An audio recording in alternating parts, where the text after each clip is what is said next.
Hello friends, good morning. നമ്മുടെ കല TV സീരിയലിലേക്ക് എല്ലാവർക്കും സ്വാഗതം. അങ്ങനെ അമ്മയുടെ സത്യങ്ങളെല്ലാം അറിഞ്ഞെങ്ങനെ ഇരിക്കുക. ബാലചന്ദ്രൻ അറിഞ്ഞെന്ന് വൈജയോട് പറഞ്ഞു മോനെ എന്ന് അമ്മ ഇങ്ങനെ ഗംഗേട്ടനോട് ചോദിക്കുമ്പോൾ ഇല്ല, ഇതുവരെ പറഞ്ഞിട്ടില്ല എന്ന് മകൻ അമ്മയോട് പറയുക. അത് പറഞ്ഞ അന്ന് മുറിയും അവർ തമ്മിലുള്ള ആ ഒരു ബന്ധം അന്ന് നഷ്ടപ്പെടും. വൈജയ്ക്ക് ആ വീടും ഭർത്താവും സ്വന്തം മക്കളെയും എല്ലാം എന്ന് ഗംഗേട്ടൻ പറയുക. വൈജ പിന്നെ ജീവനോടെ ഇരിക്കുമോ അമ്മേ എന്ന് മകൻ അമ്മയോട് ചോദിക്കുമ്പോൾ അമ്മ വാ പൊത്തിപ്പിടിച്ച് ദൈവങ്ങളെ വിളിച്ച് കരയുവാണ്. അങ്ങനെ തകർന്ന് തരിപ്പണമായിട്ടിരിക്കുന്ന അമ്മ എൻ്റെ ഭഗവാനെ എന്തൊരു പരീക്ഷണമായത് എന്നൊക്കെ പറഞ്ഞ് ഇങ്ങനെ കരയുക. എനിക്കിനി ജീവിച്ചിരിക്കണ്ടായേ എന്നും പറഞ്ഞുകൊണ്ട് ഭയങ്കര കരച്ചിൽ.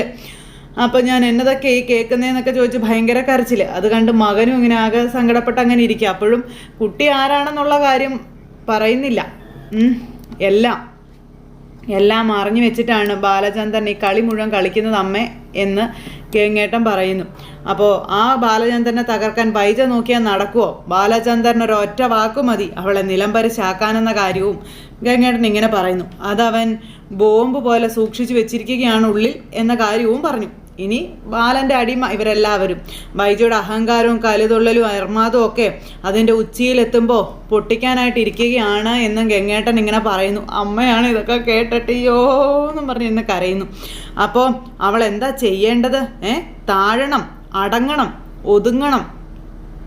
ആദ്യം നല്ല ഒരു ഭാര്യയാകണം, പിന്നെ നല്ല ഒരു അമ്മയാകണം, ഒരു നല്ല കുടുംബനാഥ ആവണം എന്നൊക്കെ പറഞ്ഞ് ഗംഗേട്ടൻ പറയാം. എങ്കിൽ മാത്രമേ ബാലചന്ദ്രൻ്റെ കയ്യിലിരിക്കുന്ന ആ ഒരു ബോംബ് നനഞ്ഞ പടക്കം പോലെ നീറിപ്പോകത്തുള്ളൂ എന്നും പറഞ്ഞു കൊടുക്കും അമ്മയോട്. അപ്പോൾ മോനെ അതിന് അവൾ തയ്യാറാവുമോ? അവളെ കൊണ്ട് പറ്റുമോ ഗംഗാധര ഇങ്ങനെയൊക്കെ ചെയ്യാൻ അവളുടെ സ്വഭാവത്തിന്? അപ്പോൾ അതാ പറഞ്ഞത്, സ്വഭാവം മാറ്റണമെന്ന്. അലീന ബാലചന്ദ്രൻ്റെ മകളാണെങ്കിൽ അത് മനസ്സാ അംഗീകരിച്ച് സ്വന്തം മകളായി കരുതി സ്നേഹിച്ച് തുടങ്ങണം വൈജയന്തി. അതല്ലാതെ വേറൊരു വഴിയും ഇല്ല എന്ന് ഗംഗേട്ടൻ അമ്മയോട് പറയുന്നു. അപ്പോഴും അലീന വൈജയുടെ മകളാണെന്ന് അമ്മയോട് പറയുന്നില്ല. എനിക്കെല്ലാം മനസ്സിലായി മോനെ എന്ന് അമ്മ ഇങ്ങനെ മോനോട് പറയുമ്പോൾ അപ്പോൾ ഞാൻ പറഞ്ഞതെല്ലാം നാട് നീളെ വിളംബരം ചെയ്യാൻ വേണ്ടി പറഞ്ഞതല്ല കേട്ടോ എന്ന് പറഞ്ഞു. അവൾ എന്നെങ്കിലും ഹോസ്പിറ്റലിൽ നിന്ന് തിരിച്ചു വരുമല്ലോ, അന്ന് മുതലേ അവൾ യുദ്ധം വീണ്ടും ആരംഭിക്കുകയേ ഉള്ളൂ. അവളുടെ കൂടെ എരുതിയിൽ എണ്ണ ഒഴിക്കാൻ നിൽക്കാതെ അമ്മയും കൂടി ചേർന്ന് അവളെ തണുപ്പിക്കുകയാണ് വേണ്ടത്. അമ്മയുടെ കയ്യിൽ നിന്ന് ഒന്നും ചോർന്നു പോകാതെ നോക്കുകയും വേണമെന്ന് പറഞ്ഞു. അങ്ങനെ മോൻ അമ്മയ്ക്ക് കുറേ ഉപദേശങ്ങളൊക്കെ അങ്ങ് കൊടുത്തു. എന്തെങ്കിലും ഒന്ന് ചോർന്നു പോയാൽ അമ്മയ്ക്കറിയാവല്ലോ, ആ കുടുംബം അത് പിന്നെ ബാക്കി ഉണ്ടാവില്ല. അതും പറഞ്ഞ് ഗംഗേട്ടൻ അവിടെ നിന്ന് അങ്ങ് പോയി. അമ്മയാണ് ഒന്നും വേണ്ടായിരുന്നു, അയ്യോ എനിക്കൊന്നും അറിയണ്ടായിരുന്നു എന്നും പറഞ്ഞ് അമ്മ അവിടെ നിന്ന് ഭയങ്കര കരച്ചിലും പ്രാർത്ഥനയൊക്കെ ആയിട്ട് അങ്ങനെ ഇരിക്കുന്നു. ഇത് കഴിഞ്ഞതിന് ശേഷം ഗംഗേട്ടനും ശിവനും അതുപോലെ രാജീവനും ഒക്കെ കൂടെ അങ്ങനെ ഇരുന്ന് ചായ കുടിച്ചുകൊണ്ടിരിക്കുക. അപ്പോൾ 2-3 ദിവസത്തിനുള്ളിൽ തിരിച്ചു പോകണമെന്ന് കരുതിയിട്ടാണ് ഞാൻ വന്നത്. പക്ഷേ ഇന്നലെ ഹോസ്പിറ്റലിൽ പോയി വൈജയുടെ അവസ്ഥ കണ്ടിട്ട് എനിക്ക് ഇവിടുന്ന് പോകാൻ പോലും തോന്നുന്നില്ല എന്ന് പറഞ്ഞു. അപ്പോൾ ഗംഗേട്ടന് ജോലിക്കൊന്നും പോകണ്ടല്ലോ, റിട്ടയർമെൻറ്റ് ലൈഫല്ലേ, എനിക്കും ശിവേണ്ണും തിരിച്ചു പോയാലേ പറ്റുള്ളൂ, ജോലി കണ്ടിന്യൂ ചെയ്യേണ്ടതെന്നൊക്കെ രാജീവനും ശിവനും പറയുന്നു. അപ്പോൾ എക്സ്ട്രാ ലീവിനൊക്കെ ഇനി എക്സ്പ്ലനേഷൻ വേറെ കൊടുക്കണമെന്ന് പറയുമ്പോൾ എടാ മാലതി പൂനെയിൽ നിൽക്കുക, ഞാൻ ചെന്നിട്ട് വേണം അവൾക്ക് നീലഗിരിക്ക് വരാൻ, 3 മാസമായി വീട് വിട്ട് പോയിട്ട് എന്നൊക്കെ ഇങ്ങനെ പറയുമ്പം ഗംഗേട്ടൻ അടച്ചുപൂട്ടി പോയതൊന്നും അല്ലല്ലോ, സെർവൻസ് ഇല്ലേ വീട്ടിൽ, ഗാർഡൻ നനയ്ക്കാനും വീട് തൂത്തു തുടയ്ക്കാനും ഒക്കെ അവരില്ലേ, ഞങ്ങളുടെ കാര്യം വല്ലാത്ത കഷ്ടമാണെന്ന് രാജീവൻ പറയുമ്പോൾ നിങ്ങൾ ജോലി കളഞ്ഞ് നിൽക്കണമെന്നൊന്നും ഞാൻ പറഞ്ഞില്ല, ഇവിടുത്തെ കാര്യങ്ങൾക്ക് ടോട്ടൽ ഡിസിപ്ലിൻ ഉണ്ടാക്കിയതിന് ശേഷം വേണ്ടേ നമുക്ക് ഇവിടെ നിന്ന് പോകാൻ എന്ന് ചോദിച്ചു.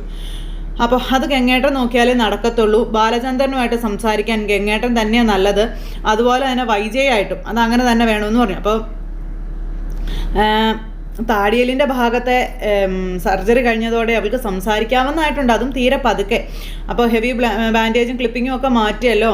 അപ്പോൾ വൈജയോട് സംസാരിച്ച് അവൾക്കൊരു പദം വന്നിട്ട് ഗംഗേട്ടൻ പോകാവുള്ളൂ കേട്ടോ എന്ന് രാജീവൻ പറഞ്ഞു കൊടുക്കുക. ബാലചന്ദ്രനുമായി കോംപ്രമൈസ് ആയി എന്ന് ഞങ്ങൾ പറഞ്ഞാൽ അവളത് വകവെച്ച് തരത്തില്ല എന്ന കാര്യവും പറയുക. പിന്നെ ഗംഗേട്ടൻ പറഞ്ഞ ഒറ്റ അക്ഷരം മറുത്തു പറയില്ല എന്നൊക്കെ പറഞ്ഞു. അപ്പോൾ അതൊക്കെ മാറിയുടെ രാജീവേ. കഴിഞ്ഞ തവണ അവൾ എന്തൊക്കെയാണ് പറഞ്ഞത്? ഒരടി കൊടുത്താൽ ഞാൻ അവളുടെ വായ അടപ്പിച്ചതെന്ന് നിനക്കറിയാവോ എന്ന് ചോദിക്കുമ്പം ശരിക്കും പറഞ്ഞ അലീനയോ ബാലചന്ദ്രനോ അല്ല, വൈജയാണ് നമ്മുടെ തലവേദന എന്ന് ശിവൻ പറയുവാണ്. സകല പ്രശ്നങ്ങളുടെയും ആണിക്കല്ല് അവൾ ഒറ്റ ഒരുത്തിയാണെന്ന് പറയുമ്പം എന്താ സംശയം? ആ പെങ്കൊച്ച് വൈജയുടെ വെറുപ്പും പോരും വഴക്കും എല്ലാം സഹിച്ചില്ലേ, അതാരാണെന്ന് അറിയാമായിരുന്നിട്ടും എന്ന് രാജീവൻ ഇവരോട് ചോദിക്കുക. വൈജയല്ലേ കുത്തി ഇളക്കി ഇത്രത്തോളം കാര്യങ്ങൾ പെരുപ്പിച്ചത്. അങ്ങോട്ട് ചെന്ന് ചൊറിയാതിരുന്നെങ്കിൽ അലീന ഒരു ദാസിയെ പോലെ ആ പിള്ളേരെ പൊന്നുപോലെ നോക്കി എല്ലാവർക്കും വെച്ചും വിളമ്പി ആ വീട് തൂത്ത് തുടച്ച് ഒതുങ്ങി കഴിയുമായിരുന്നില്ലേ എന്ന് രാജീവൻ ചോദിക്കുമ്പോൾ അങ്ങനെ കഴിയാനുള്ളവളല്ലടാ അവള് എന്ന് ശിവനോടും രാജീവനോടും ഗംഗേട്ടൻ പറയാം. സത്യമെന്ന് പറയുന്നത് എടാ തെളിച്ചു വെച്ച വിളക്ക് പോലെ ഇരുട്ട് പരക്കുമ്പം അതെവിടെയുണ്ട് എന്ന് എല്ലാവരും അറിയും എന്ന് രാജീവനോടും ശിവനോടും പറയുന്നു നമ്മുടെ ഗംഗേട്ടൻ. അപ്പോഴാണ് കമല അതേ വഴി വരുന്നത്. രാജീവൻ അന്നേരം കാണിച്ചു കൊടുക്കുക വരുന്നുണ്ടെന്ന്. സംസാരം അവിടെ കൊണ്ട് നിർത്തി. അപ്പോൾ നിങ്ങൾ സംസാരിച്ചോ, ഞാനൊരു കാര്യം ചോദിക്കാൻ വേണ്ടി വന്നതാ ശിവേട്ടനോട് എന്ന് കമല പറഞ്ഞു. ചോദിക്കാൻ പറഞ്ഞു. ബാലചന്ദ്രനുമായിട്ട് നിങ്ങൾ ഒത്തുതീർപ്പിലായെങ്കിൽ നമ്മളെന്നാത്തിനാ അവൻ്റെ പിള്ളേരെ ഇവിടെ നിർത്തി ചെലവിന് കൊടുക്കുന്നത് എന്ന് കമല ചോദിക്കുക കേട്ടോ. അപ്പോൾ ഇവരങ്ങോട്ടും ഇങ്ങോട്ടും നോക്കുവാണ്. അപ്പോൾ ഞാനേ അങ്ങനെ ഒരു വഴിപാട് നേർന്നിട്ടുണ്ടായിരുന്നു എന്ന് ശിവേട്ടൻ കമലയോട് പറയണു. വൈജയുടെ മക്കളെ വിളിച്ചുകൊണ്ട് വന്ന് ഇവിടെ താമസിപ്പിച്ച് 16 ദിവസം ഗുണപാഠ കഥകൾ പറഞ്ഞു കൊടുത്തേക്കാവുന്നു. എന്തെങ്കിലും കുഴപ്പമുണ്ടോ നിനക്ക്? അപ്പോൾ എനിക്കുണ്ട്, ഞാൻ വേണമല്ലോ എല്ലാത്തിനും വെച്ച് വിളമ്പി കൊടുക്കാൻ എന്ന് കമല പറയുമ്പോഴത്തേക്കും ചേട്ടൻ അങ്ങ് എഴുന്നേറ്റു. അത് ബുദ്ധിമുട്ടാണെങ്കിൽ പാലാ ബസ് സ്റ്റാൻഡിൽ ചെന്ന് രാമപുരം വഴി 10 മിനിറ്റ് ഇടവിട്ട് വഴി ബസ്സുണ്ട്, അവിടെ ചെന്ന് നിന്റെ അച്ഛൻ്റെയും അമ്മയുടെയും കൂടെ സ്വസ്ഥമായിട്ട് നീ അങ്ങിരിക്കുക, ഇവിടുത്തെ കാര്യം ഞങ്ങൾ നോക്കിക്കോളാവെന്ന് പറഞ്ഞു. അത് കേട്ടപ്പോൾ കമല ഇങ്ങനെ ശിവനെ ഒരു നോട്ടം. അപ്പോഴേക്കും രാജീവനും അതുപോലെ ഗംഗേട്ടനും ചിരി വന്ന് അവർ ചിരിക്കും കേട്ടോ. കമല എന്നും പറഞ്ഞുകൊണ്ട് അകത്തേക്ക് അങ്ങ് കയറിപ്പോയി. അപ്പോൾ എടി ഫോൺ എടുത്ത് വിളിച്ച് പറഞ്ഞാൽ മതി, വീട്ടിൽ കൊണ്ടുവന്ന് തരും 4 നേരം ഭക്ഷണം. അപ്പോഴാണ് ഞാനില്ലെങ്കിൽ ഒന്നും നടക്കില്ല എന്നുള്ള ഭീഷണിയും കൊണ്ടവള് വരുന്നത് എന്നും പറഞ്ഞുകൊണ്ട് ശിവേട്ടൻ അവിടെ പോയിരിക്കുക ഇവരുടെ അടുത്ത്. അപ്പോഴേക്കും രാജീവിൻ്റെ മുഖത്തേക്ക് ഭയങ്കര ചിരിയാട്ടോ, ഭയങ്കര ചിരിയും ചിരിച്ചിങ്ങനെ ഇരുന്നിട്ട് ശിവേട്ടനും പഠിച്ചു അല്ലേ എന്നൊക്കെ പറഞ്ഞുകൊണ്ട് ഇങ്ങനെ രാജീവൻ ഒരു ചിരി. അപ്പോഴത്തേക്കും നമ്മുടെ ശിവേട്ടനും ഒരു ചിരിയും ചിരിച്ച് അങ്ങനെ ഇരിക്കുന്നു. ഗംഗേട്ടനും അതുപോലെ തന്നെ. അങ്ങനെ നമ്മുടെ കമലയുടെ അഹങ്കാരത്തിനൊരു അറുതിയൊക്കെ വരുത്തി ഇങ്ങനെ ഇരിക്കും. ഇതെല്ലാം കഴിഞ്ഞതിന് ശേഷം മക്കൾ കൂട്ടായ്മ അവിടെ ഒത്തുകൂടിയിരിക്കുക കേട്ടോ. ഒരു രാത്രി കൊണ്ട് എല്ലാം മാറി മറിഞ്ഞത്. നമ്മളെന്തിനാ ഇതൊക്കെ കണ്ടുകൊണ്ട് ഇവിടെ കുത്തിയിരിക്കും, നമുക്ക് നമ്മുടെ വഴിക്ക് പോകാമെന്നൊക്കെ ബബിത ഇങ്ങനെ അവിടെ ഇരുന്ന് പറയാം. അപ്പോഴത്തേക്ക് ഇവന് ടെൻഷൻ ഈ ഹരിക്ക്. അപ്പോൾ എന്തൊരു അട്ടിമറി നടന്നിട്ടുണ്ട്, ചെറുതൊന്നുമല്ല, നമ്മളാരും പ്രതീക്ഷിക്കാത്ത തരത്തിലുള്ള ഒന്നാണത് എന്ന് രോഹിത് ഇങ്ങനെ അവിടെ ഇരുന്ന് പറയുമ്പം വലിയ അട്ടിമറി ആസൂത്രണമൊക്കെ ആണെങ്കിൽ CBI അന്വേഷിക്കട്ടെ, അല്ലെങ്കിൽ NIA, നമുക്കിതിൽ ഒരു കാര്യവും ഇല്ല എന്ന് ആ പെങ്കൊച്ചവിടെ ഇരുന്ന് പറയുക. അത് ഹരിയുടെ പെങ്ങള്. അപ്പോൾ എന്നാലും നമ്മളെ ഇങ്ങനെ വിഡ്ഢിവേഷം കിട്ടിച്ചിട്ട് എല്ലാവരും കൂടി നല്ലവരായാലേ അത് മോശമല്ലേ എന്ന് ഹരി. കഴിഞ്ഞതെല്ലാം പറഞ്ഞിട്ട് തോളിൽ കൈയിട്ട് നടക്കണം, ഇന്ത്യയോടും പാകിസ്ഥാനോടും പറഞ്ഞ് എങ്ങനെ ഇരിക്കും? ആ രീതിയിലല്ലേ ഇപ്പം നമ്മളോട് എല്ലാവരും എല്ലാം പറയുന്നത്. അങ്ങനെ ഒറ്റ രാത്രി കൊണ്ട് മറക്കാൻ പറ്റുന്നതൊന്നും അല്ലല്ലോ എല്ലാമെന്ന് ബബിത പറയാം. അലീനയോടുള്ള എൻ്റെ ശത്രുത ഇനിയുള്ള കാലത്തോളം ഞാൻ മറക്കുകയല്ല എന്നൊക്കെ ബബിത ഇരുന്ന് പറയുമ്പം ബബിത പറഞ്ഞതിലും ഒരു പോയിന്റ് ഉണ്ടെന്ന് പറയുക. ഒറ്റ രാത്രി ശരിയല്ലേ, ഒറ്റ രാത്രി കൊണ്ടെല്ലാം തലകീഴായി മറിഞ്ഞു. അപ്പോൾ അങ്ങനെ ഈ ഒരു കഥയുടെ പിറകിൽ എന്താണ് സംഭവിച്ചിരിക്കുന്നത് എന്നറിയണമെങ്കിൽ രാത്രിയിൽ എന്താണ് സംഭവിച്ചത് എന്നുള്ളത് നമ്മൾ അറിയണം എന്ന് പറയാം ഈ പിള്ളേര്. അങ്ങനെ അന്വേഷിച്ച് കണ്ടുപിടിക്കാൻ ഇത് ക്രൈം ത്രില്ലറൊന്നും അല്ലല്ലോ എന്ന് രോഹിത് പറയുമ്പോൾ, ക്രൈം നടന്നു രോഹിത്തെ, നടന്നു കഴിഞ്ഞിരിക്കുന്നു. എല്ലാവരും ചേർന്ന് നമുക്കെതിരെയാണ് ക്രൈം നടത്തിയതെന്ന് മാത്രം എന്നും ഹരി പറയുക. ഇവിടെ യഥാർത്ഥത്തിൽ വിറ്റ്നസ് ആയത് നമ്മൾ തന്നെയല്ലേ എന്നൊക്കെ ചോദിക്കുമ്പം ശരിയാണെന്നതെല്ലാം വെച്ചോ, പക്ഷേ നമ്മളതിൻ്റെ പേരിൽ ആരെ ശിക്ഷിക്കും? നമ്മുടെ അച്ഛനമ്മമാരെയോ? അതാണോ നമ്മൾ ചെയ്യേണ്ടത്? അപ്പോൾ ശിക്ഷിച്ചില്ലെങ്കിലും നമുക്കവരോട് ചോദിക്കാമല്ലോ. നമ്മൾ ഇത്രയും നാളും വിഡ്ഢിവേഷം കെട്ടിച്ചിട്ട് ഒറ്റ ദിവസം കൊണ്ട് എല്ലാവരും മലക്കം മറിഞ്ഞത് എന്തിനാണെന്ന് നമുക്ക് അറിയണ്ടേ എന്നിങ്ങനെ ചോദിക്കുക. അപ്പം നമ്മൾ ചോദിച്ച ആരെങ്കിലും സത്യം പറയുമോ എന്ന് ബബിത എന്തായാലും ചോദിച്ചു. കുറേ സാരോപദേശം കൂടി നമ്മളെ തലയിൽ അടിച്ചേൽപ്പിക്കാനായിട്ട് നോക്കും, അതല്ലാതെ വേറെ എന്താ ഉള്ളതെന്നൊക്കെ ചോദിച്ചു. അപ്പോൾ അതാ പറഞ്ഞത്, നമ്മൾ തന്നെ അന്വേഷിച്ചത് കണ്ടുപിടിക്കണമെന്ന്. അതാ നമ്മൾ ചെയ്യേണ്ടത്. അപ്പോൾ ഇനി വനിതാ ഡിറ്റക്റ്റീവിൻ്റെ വേഷം കൂടി കിട്ടാൻ ഞാനില്ല എന്നും നിങ്ങൾ എന്താണെന്ന് വെച്ചാൽ ആലോചിച്ച് തീരുമാനിച്ചോളാനും പറഞ്ഞിട്ട് ഹരിയുടെ പെങ്ങൾ അവിടെ നിന്ന് എഴുന്നേറ്റ് പോയി. അതുപോലെ വാന്നും പറഞ്ഞ് ബബിതയും കൂട്ടിക്കൊണ്ട് ആ പെങ്കൊച്ചും അങ്ങ് പോയിട്ടോ. അവരങ്ങ് പോയി കഴിഞ്ഞപ്പോൾ നമുക്കിതങ്ങനെ വിട്ട് കളയാൻ പറ്റില്ല എന്ന് ഹരി രോഹിത്തിനോട് പറയാം. അതെല്ലാം അവരവിടെ ചർച്ച ചെയ്തുകൊണ്ടിരിക്കുന്ന സമയത്ത് നമ്മുടെ രേവതിക്കുട്ടിയൊക്കെ അന്വേഷിച്ച് നടക്കുന്ന ആ ചെറുപ്പക്കാരൻ അവൻ്റെ വീട്ടിലേക്ക് വരുന്നു. അപ്പോൾ ടോണി എന്ന് പറയുന്ന ചെറുപ്പക്കാരൻ വീട്ടിലേക്ക് വന്നപ്പോൾ അച്ഛനും അമ്മയും ടോണി വന്നെന്ന് പറഞ്ഞ് ഇറങ്ങി ചെല്ലും. നീ എങ്ങോട്ട് പോയതാണ്? നിനക്ക് ഈ വീട് ഞങ്ങൾ എന്തെങ്കിലും ചിന്തയുണ്ടോടാന്ന് ചോദിച്ചാൽ അമ്മ വഴക്ക് പറയാം. ഞാൻ പിന്നെ വേറെ ആരെ പറ്റി ചിന്തിക്കാനാ മമ്മി, ഞാൻ ഇങ്ങോട്ട് വന്നില്ലേ എന്നൊക്കെ പറഞ്ഞു. എന്നിട്ട്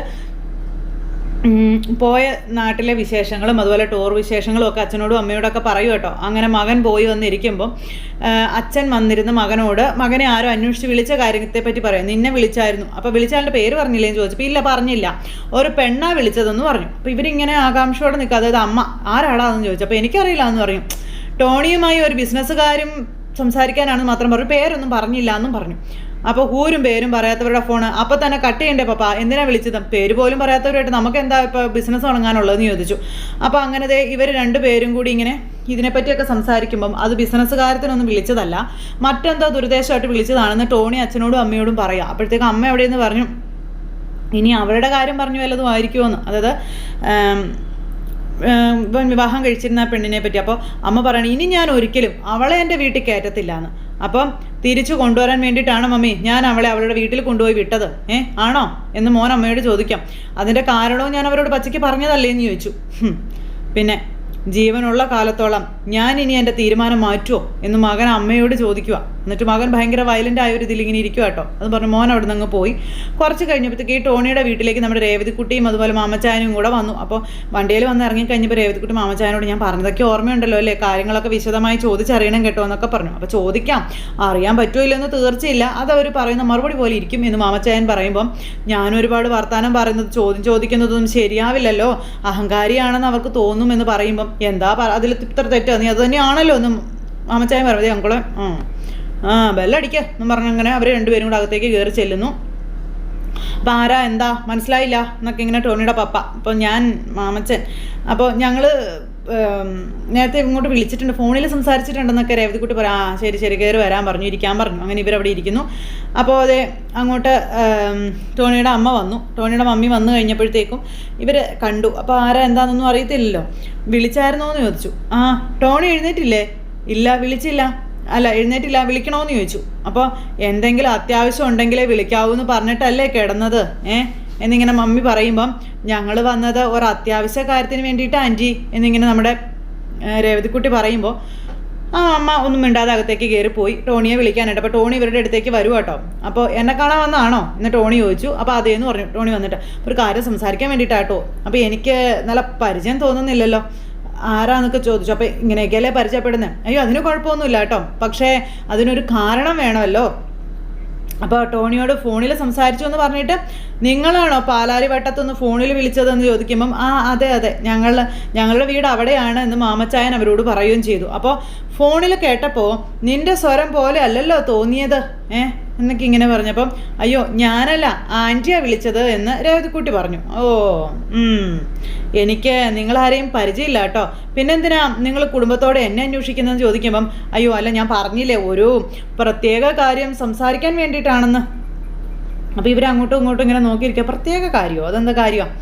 അതും പേഴ്സണലായിട്ട് സംസാരിച്ചാൽ കൊള്ളാം എന്നുണ്ടെന്ന് പറയുമ്പം ഇതെൻ്റെ അപ്പനും അമ്മയുമാ, എന്ത് കാര്യമാണെങ്കിലും ഇവരും കൂടെ കേൾക്കുന്നതിൽ കുഴപ്പമൊന്നുമില്ല എന്ന് ടോണി ഇവരോട് പറഞ്ഞു. എനിക്കങ്ങനെ അധികം രഹസ്യങ്ങളൊന്നുമില്ല എന്ന് പറഞ്ഞു.